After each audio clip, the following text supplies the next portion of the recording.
中亚国家塔吉克的传统服装是真有特色，因为政府打算要积极推广，甚至要印一本女性穿衫的手册，指导女性爱安怎穿。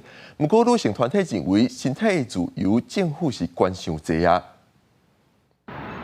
塔吉克文化部打算伫今年7月出版女性穿衫的手册，建议各年龄层的妇女穿国家搭配塔吉克风格的衫裤，也就是色水正多、灰色较复杂的长袍，佮搭配胯裤、伫水顶的帽啊，或者是布甲头毛绑起来，较莫有西方迄种天身体，或者是阿拉伯式女性穆斯林的头巾。也对工作、徛街、舞台、庆祝活动无共场合，拢有无共的穿衫规定，希望会当强化民族身份的认同。不过穿衫是个人的自由，真侪人对此真不满，问讲为什么保机关欠电空气品质这款关系民生的问题。Женщины в Таджикистане всегда сталкивались с давлением по поводу того, что им носить.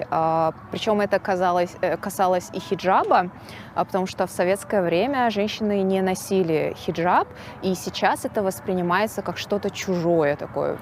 政府的做法有伊的政治考虑。塔吉克是世俗派穆斯林国家，经历过苏联几60年的无神论统治，独立了经过血腥的内战。总统拉赫蒙自1992年执政一直到今，为了要压制穆斯林政治势力甲反对派，一直拢强调民族认同，穿传统服装就是一种方法。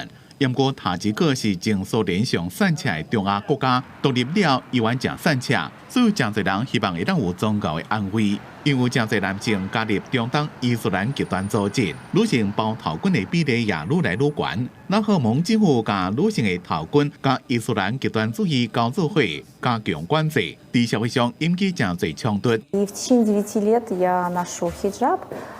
У меня проблем не было до того, как я пришла в министерство в одно, и меня прям попросили снять. Весной, конечно, этого года был очень неприятный инцидент моих знакомых.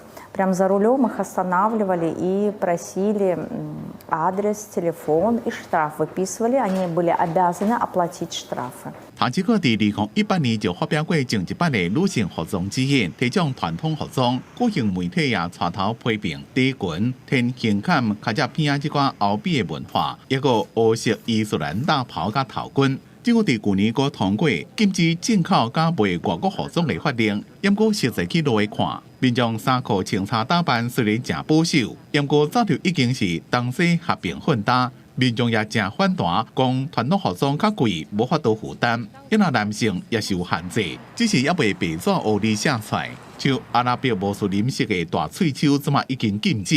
因为被看作是伊斯兰极端分子的象征。文化部就伫咧考虑，也要对男性提出穿衫准则。公司新闻施惠中编写。